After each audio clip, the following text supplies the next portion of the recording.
Welcome back for another deep dive. Today we're going to be talking about something that might seem pretty simple at first glance, but trust me, it goes way deeper than you might think. Definitely. It's flowers. Mm-hmm. And what's interesting is the source material that we're using for this deep dive is actually an IELTS Prep podcast episode. Yeah, that's right. So if you're out there studying for the IELTS, this is definitely going to give you some extra insights. Great to do. But even if you're not, stick around because I think we're going to be able to extract some pretty fascinating nuggets from this about flowers and their cultural significance and all kinds of stuff. Yeah, definitely a lot of symbolic meaning to unpack. Yeah, for sure. So the source starts off by talking about how universally popular flowers are, right? Right. I mean, weddings, not funerals. Festivals, gifts, you name it. You see flowers everywhere. And I think that's something that maybe we take for granted sometimes. Yeah, I think it's interesting how they're used in so many different cultures and for so many different purposes. Totally. And the source kind of digs into why that might be. What do you think it is about flowers that makes them so universally appealing? You know, I think they have this really unique ability to evoke emotions and create a sense of connection with nature. Oh, that's good. You know, it's almost like their beauty is a universal language that everyone can understand. And I think our source points out that it's not just about aesthetics, right? It's not just that they're pretty. Yeah. They actually dive into some really specific examples, like how marigolds are used in certain cultures. Right, and they have a lot of symbolic meaning. Exactly. So what can you tell us about marigolds? What did the source say about how they're used? Well, they mention how marigolds are often used in festivals and weddings, and they symbolize prosperity and devotion. Oh, wow. Okay, so it's not just like, oh, here's some pretty orange flowers. Right. There's like a deeper meaning behind it. Right, exactly. And I think that's what we're going to be kind of getting at throughout this whole deep dive. Yeah. Is that like the layers of meaning that are kind of hidden beneath the surface of just like the pretty petals, you know? Yeah, and I think it's important to remember that flower symbolism can vary greatly from culture to culture, too. Oh, that's interesting. So, you know, what might represent joy in one place could mean something completely different somewhere else. That's a really good point. That's something I hadn't really considered before. Yeah, and it makes you realize how much deeper the meaning behind a simple bouquet can be. Totally, totally.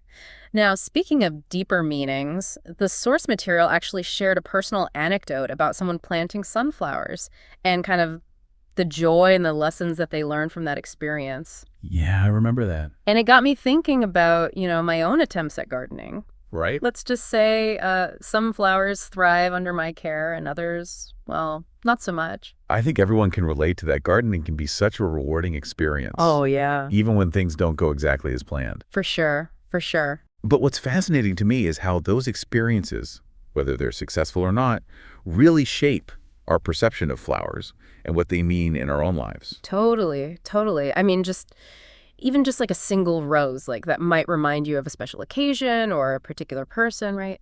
Absolutely. The source even asks the listener if they prefer giving or receiving flowers. That's a good question. What about you? Do you prefer to give flowers or receive flowers? Oh, that's a tough one.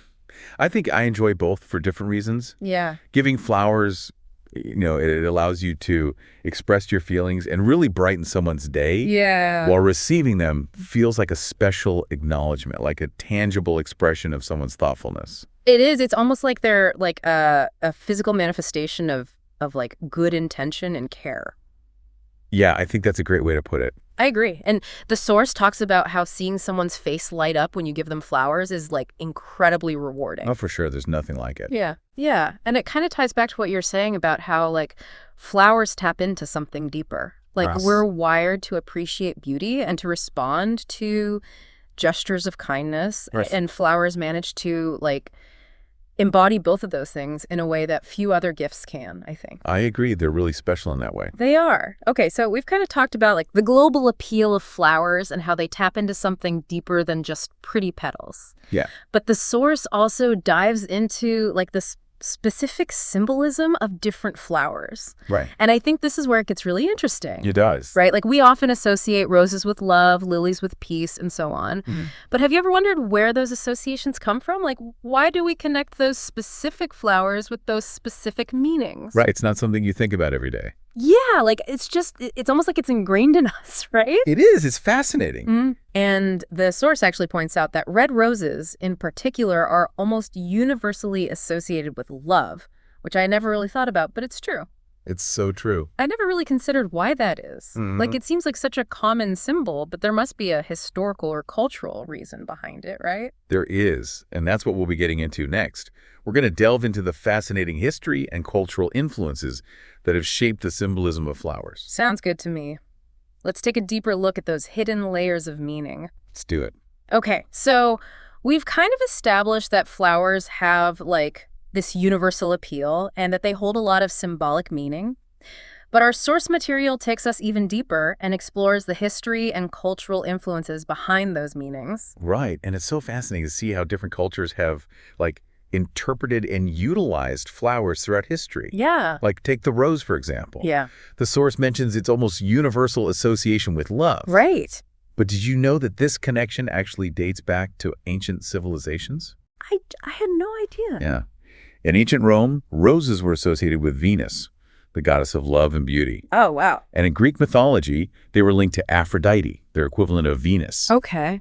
And this association carried through centuries and eventually made its way into Christian symbolism, where red roses were then linked to the Virgin Mary. So that explains why red roses are like such a classic symbol of romance. It's amazing how those ancient beliefs still influence us today. Yeah, it's really powerful. What about other flowers? Does the source mention any other interesting historical connections? It does. The source also talks about lilies. Okay. While we often associate them with peace and purity today, they've actually held different meanings throughout history. Oh, really? Yeah. I'm curious to hear more about that. Okay, well, in ancient Egypt, lilies were associated with rebirth and new beginnings, and often used in funeral rituals. Oh, wow. So like the opposite of how we think of them now? Yeah, pretty much. And then in medieval Europe, they became a symbol of royalty and were even featured on coats of arms. Oh, wow. So it's fascinating how the same flower can hold such diverse meanings depending on, like, the time and place. Yeah, totally. It really shows how interconnected history, culture, and symbolism are. You know? It's not just about the flower itself. It's about, like, what it represents within a specific context. Exactly. And that brings us to another important aspect that the source touches upon, the global flower industry. Right. We've talked about the beauty and symbolism of flowers, but there's a whole other side to it, isn't there? There is. Like, where do all these flowers actually come from? Yeah, the source doesn't go into a ton of detail, but it does raise the question of where our flowers come from and the impact of this global trade. It makes you wonder about the journey those flowers take from the field to, like, our vases, you know? Yeah, exactly. And that journey often involves complex supply chains, environmental considerations, and ethical concerns. So there's more to consider than just the aesthetic appeal of a bouquet. Absolutely. It's about understanding the entire life cycle of a flower, you know, from how it's grown and transported to the working conditions of, like, the people involved in the industry. That's a lot to think about. I'm realizing there are some, like, complicated layers to the seemingly simple act of buying flowers. There are, and the source hints at some of those complexities. Okay. It mentions fair trade and sustainability as, like, important factors to consider when purchasing flowers. I've heard those terms before, but I'm not entirely sure what they mean in the context of the flower industry. Right, so fair trade practices basically aim to ensure that growers and workers in developing countries receive fair wages and safe working conditions. Okay. And sustainability focuses on minimizing the environmental impact of flower cultivation, from water usage to pesticide use. So by choosing flowers from sources that prioritize fair trade and sustainability, we can contribute to a more ethical and environmentally responsible flower industry. Exactly. And thankfully, there's a growing awareness of these issues, which is leading to more transparency and options for consumers who, you know, actually want to make informed choices. That's good to hear. It seems like the flower industry is, like, evolving, just like the symbolism of flowers has evolved throughout history. It is. And part of that evolution involves embracing new technologies, which is something the source touches upon briefly. Technology and flowers. That sounds like an interesting combination. What exactly does the source say about that? So we've been talking about the history and the symbolism and even the global trade of flowers. But now let's get into how technology is changing the game, like the source briefly mentioned. It's not something you'd automatically connect with flowers, but it makes sense when you think about it. It's true. Technology is making its way into pretty much every aspect of our lives, and the flower industry is no exception.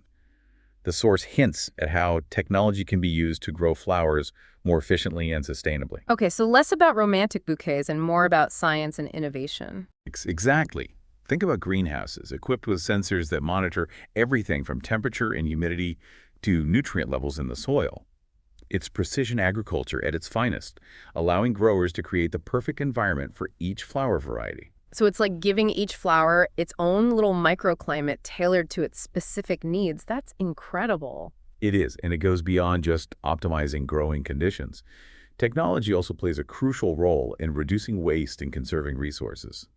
For example, AI-powered systems can analyze data to predict the optimal time to harvest flowers, ensuring that they reach consumers at peak freshness. That's amazing. It seems like technology is helping to address some of those sustainability concerns we talked about earlier. Absolutely, and it's not just about what happens on the farm. Technology is also transforming how flowers are sold and delivered. You mean like those online flower delivery services that seem to be everywhere these days? Exactly. E-commerce platforms have made it incredibly convenient to order flowers for any occasion, and advancements in logistics and cold chain management ensure that those flowers arrive fresh and beautiful, even if they've traveled across continents. I have to admit, I've definitely used those services myself. It's so easy to browse through different options and have a bouquet delivered right to someone's doorstep. It's definitely changed the game in terms of convenience, but what's interesting is that technology is also helping traditional flower shops stay competitive. Oh, how so? Many local florists are embracing social media to connect with customers and showcase their unique designs. They're offering online ordering options and even incorporating augmented reality into their services. Augmented reality, that sounds super futuristic. How does that even work with flowers? Imagine being able to visualize how different bouquets would look in your own home before you buy them, or using an app to identify a flower you saw on a walk and then order a similar one for your garden. Wow, that's pretty mind-blowing. So technology is not just about efficiency and convenience, it's also about enhancing the entire flower experience. Exactly. And as technology continues to evolve, who knows what other incredible innovations we'll see in the flower industry.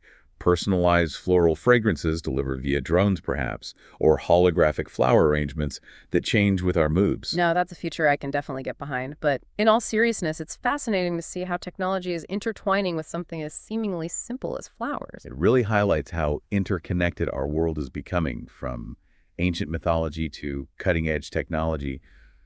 Flowers continue to captivate us and remind us of the beauty and complexity of nature. Well said. So as we wrap up this deep dive, what's the key takeaway you'd like our listeners to walk away with? I think the biggest takeaway is that flowers are much more than just pretty decorations. They hold deep symbolic meaning. They connect us to nature, and they even reflect the evolution of human culture and technology. And perhaps next time our listeners encounter a flower, they'll see it in a new light, appreciating not just its beauty, but also the intricate journey it took to get there and the stories it holds. Beautifully said. That's all for this episode's deep dive into the world of flowers. Until next time, keep exploring, keep learning, and keep blooming.